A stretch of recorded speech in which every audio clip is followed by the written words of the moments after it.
Assalamualaikum warahmatullahi wabarakatuh. Alhamdulillahilladzi anzala sakinata fi qulubil mu'minina liyazdadu imanan ma'a imanihim. Walillahi junudus samawati wal ardh wa kana Allahu aliman hakima. Wassalatu wassalamu ala nabiyyina Muhammadin wa ala alihi wa sahbihi wa mawalah ma ba'd. Fa ya ayyuhal hadithun usi nafsi wa iyyakum bittaqwallahi wa ta'atihi faqad fazal muttaqun. Ikhwah, kita selalu meminta, berharap agar Allah mengampuni segala dosa dan kesalahan kita, membimbing kita selalu, mengarahkan kita selalu kepada jalannya yang lurus, dan agar Allah Rabbuna Rabbukum selalu memberikan cinta dan kasih sayangnya kepada kita dan memberikan kepada kita husnul khotimah. Ikhwah, kita lanjutkan pembahasan surat Al-Ikhlas ini, surat yang begitu luar biasa, yang pastinya sering kita baca, pasti sering sekali kita membaca surat ini. Dan semoga kita membiasakan ikhwah ya, dalam setiap hari itu ada membaca paling tidak sekali lah, yang kita baca Al-Ikhlas ini 10 kali. Jadi sekali kita membaca 10 kali gitu paling enggak, ya biar banyak nama kita di surga, biar ya invest lah buat di surga ya. Jadi nggak perlu susah payah tadi membangun rumah di surga. Memang ada banyak amalan yang menjadi jaminan buat orang yang mengamalkannya bahwa dia akan punya rumah di surga, misalnya membangun masjid gitu ya. Siapa yang bangun masjid, man bana masjidan banallahu lahu baitan fil jannah. Siapa yang membangun masjid, maka Allah akan membangunkan buat dia juga rumah nanti di surga, istana di surga. Membangun masjid kan repot ya. Yang paling gampang untuk membangun kita bisa membangun rumah di surga ya kita baca surat Al-Ikhlas ini 10 kali. Kalau kita bisa membiasakannya setiap hari baca 10 sekali baca, setiap besoknya 10 kali lagi sekali baca, itu luar biasa. Nanti insyaallah biar kita punya banyak investasi rumah di surga gitu ya. Siapa tahu dia nggak punya rumah, nanti kita kontrakkan ya, bercanda gitu ya. Ya kawan, Qul huwallahu ahad, katakan aja ya Allah satu-satunya buat kita, tidak ada yang lainnya. Dalam hati setiap muslim hanya Allah sahaja. Wal awwalu wal akhiru wal zahiru wal batin. Dialah Allah yang awal, dialah Allah yang akhir. Maksudnya ya, dialah segala-galanya buat kita. Wal zahir wal batin. Yang zahir Allah, yang nampak Allah, yang batin juga adalah Allah. Ya gimana enggak Allah satu-satunya untuk kita ya? Karena Allah ma'akum aina ma kuntum. Dia yang selalu bersama dengan kita dimanapun kita berada. Dia yang selalu menemani kita. Mayakunu min najwa salasatin illa huwa rabi'uhum. Orang berbisik-bisik 3 orang, selalu Allah yang keempatnya. Wala khamsatin illa huwa sadisuhum. 5 orang berbisik berbincang, maka Allah yang ke-6-nya. Maka Allah selalu ada bersama kita. Bagaimana kemudian tidak kita jadikan Allah lah satu-satunya untuk kita? Wa nahnu aqrabu ilaihi minkum min hablil warid. Allah lebih dekat dengan kita dibandingkan 2 alat leher yang berdampingan. Maka Allah sangat dekat dengan kita. Maka Allah lah satu-satunya. Jangan ada yang lain lagi di dalam hati kita. Ya bolehlah kita mencintai yang lain, tapi harus kita dasarkan cinta tadi karena Allah. Bolehlah kita taat kepada yang lainnya, tapi harus kita dasarkan ketaatan kita kepada yang lain tadi adalah karena Allah juga. Kita taat kepada orang tua kita karena Allah juga kita. Kita taat kepada atau kita mengikuti permintaan anak kita karena Allah yang juga kita untuk menyayangi anak kita.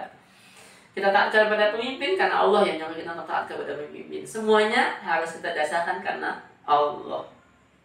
Lillah, billah. Karena Allah dan juga dengan Allah. Maka Allah lah yang satu-satunya untuk kita. Jangan sampai kemudian di dalam hati kita ada sesuatu yang lebih besar, yang lebih kita agungkan, yang lebih kita sayangi dibandingkan Allah ini. Jangan sampai ya Allah. Kita berdoa sekali dari hal ini. Sampai karena harta, apapun kita lakukan. Jangan sampai karena jabatan, mengejar jabatan, semua hal tidak ada masalah, dilanggar semua hal. Itu artinya cinta dengan jabatan, cinta dengan harta melebihi cinta kita kepada Allah. Dan yang paling sering kita ingat, ya Allah ini saksi dalam pikiran dan hati kita kan ya. jangan yang lainnya. Karena Allah nyuruh kita, ya ayyuhalladzina amanu dzkurullah dzikran katsiran, yang beriman ingatlah Allah dengan ingat yang banyak sekali. Yang sebagai tanda kita bahwa sudah menjadikan Allah lah satu-satunya untuk kita. Kita mencintai Rasulullah dengan sepenuh hati kita karena cinta kita kepada Allah. Karena Allah yang bilang kita an-nabiyyu aula bil mu'minina min anfusihim. Karena istilah Rasulullah SAW katanya beliau, karena Rasulullah SAW la yu'minu ahadukum hatta akuna ahabbu ilaihi min walidihi wa waladihi wan nasi ajma'in. Sempurna iman salah seorang di kalian hingga menjadikan aku lebih dia cintai daripada anaknya, istrinya, dan seluruh manusia. Jadi dasarkan semua cinta kita, ketaatan kita, semuanya karena Allah. Kenapa Allah satu-satunya untuk kita? Karena Allahus Samad. Karena Allah tempat kita bergantung. Ikhwah, kemana lagi kita bergantung kalau tidak kepada Allah? Karena Allah lah yang menjadikan alam semesta ini. Allah lah yang mengatur semuanya. Allah lah yang telah mencukupi semuanya.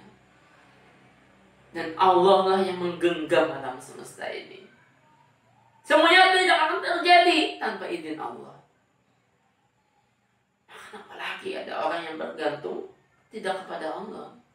Ya ayuhan nas, antumul fuqara'u ilallah wallahu wal ghaniyyul hamid. Wahai manusia, kalian butuh sama Allah, dan Allah yang maha kaya dan maha terpuji. Kita butuh sekali sama Allah, ya Allah. Kalaupun kita minta tolong sama yang lain, maka ingat dalam hati kita tetap mintanya sama Allah. Kita minta tolong istri kita, wahai istriku, tolong bikinkan minum. Tetap dalam hati kita, ya Allah, tolong berikan istriku untuk membuatkan minum untukku, ya Allah. Kita minta tolong anak kita mengambilkan sesuatu, maka tetap kita, ya Allah, tolong berikan anakku agar dia mengambilkan itu untukku. Kita minta teman kita, minta karyawan kita sesuatu, maka tetap mintanya dalam hati kita adalah sama Allah. Jangan kepada yang lain, ya Allah.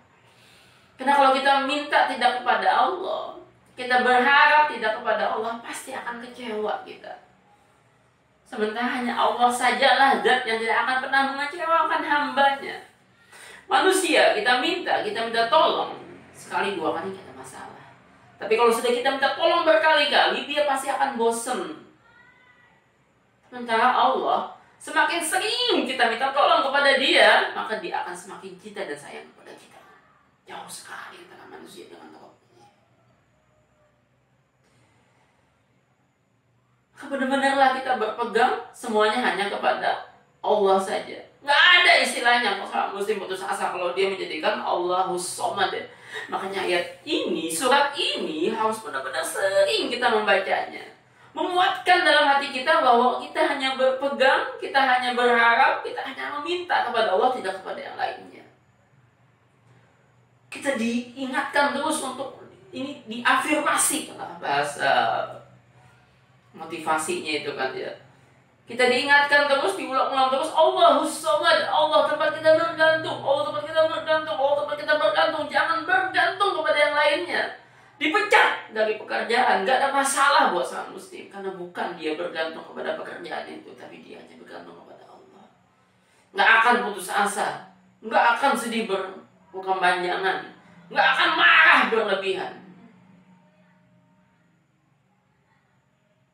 Kalau dia cintai wafat, gak ada masalah. Suami yang biasa selama ini menjadi tulang punggung keluarga wafat, gak ada masalah. Matal marzuk wa baqiyar raziq. Yang mati ini juga yang diberi rezeki, sementara Allah yang ngasih rezeki tetap kekal. Maka ikhwah, tanamkan dengan sebenar-benar hati kita Allahus Samad. Jangan takut ketika dilarang misalnya di kantor kita untuk sholat Jumat, nggak boleh kita sholat Jumat, atau harus membuka aurat di kantor.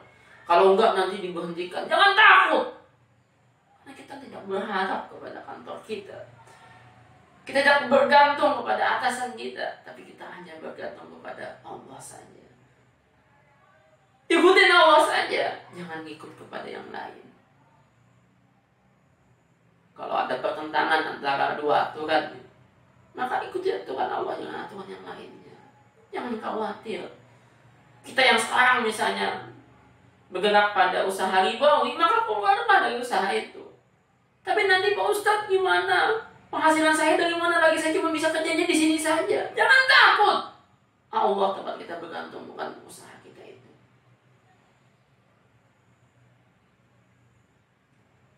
Karena Allah yang ngasih kita rezeki, bukan yang lainnya. Karena namanya riba ya pasti akan hancur. Yang hakullahu riba wa yuhbis shadaqah. Allah akan menghabiskan harta riba itu, maka kita percaya kepada siapa? Ya karena Allah sama Allah itu sama pikiran kita.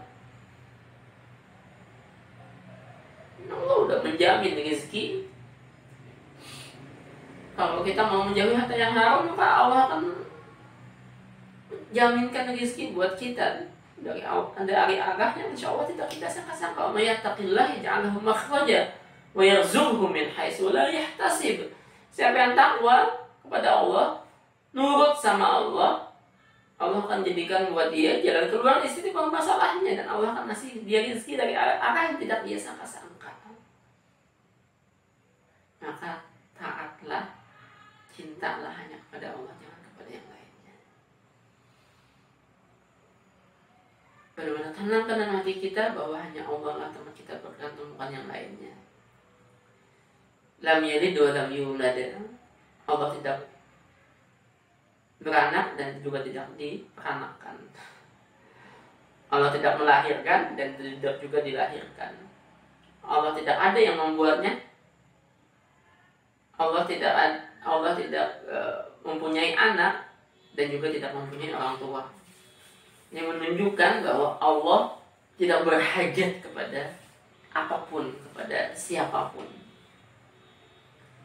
Tapi apapun, siapapun berhajat, bergantung kepada Allah. Apapun, siapapun, semuanya berharap kepada Allah. Yas'aluhu man fis samawati wal ard kulla yaumin huwa fi sya'n. Meminta, berharap kepadanya apa yang ada di langit dan di bumi. Setiap hari dia dalam kesibukannya.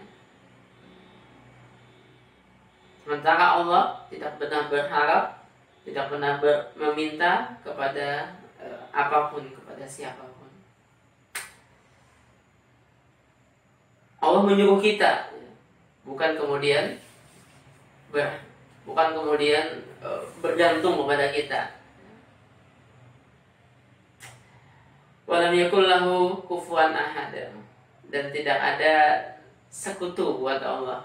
Dan tidak ada tandingan. Allah tidak mempunyai tandingan satupun, tidak mempunyai sekutu satupun.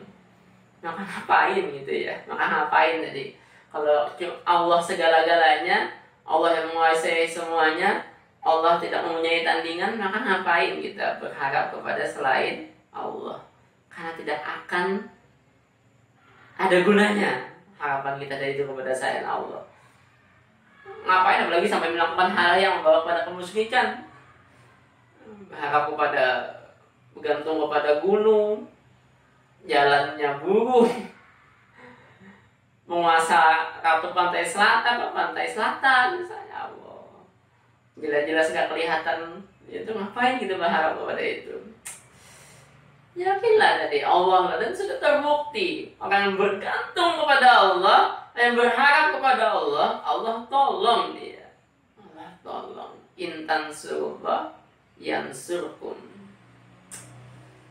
Yansurkumullah fala ghaliba lakum. Allah nolong kita, maka nggak akan ada yang bisa mengalahkan kita lagi. Maka hanyalah kita berharap kepada Allah saja, jangan kepada yang lainnya. Semoga bermanfaat ikhwah apa yang kita bahas sedikit dari kandungan surat Al-Ikhlas ini. Semoga menambah pemahaman kita terhadap surat Al-Ikhlas ini. Ada ni Allah wa iyyakum ajma'in. Wabillahi taufiq hidayah. Assalamualaikum warahmatullahi wabarakatuh.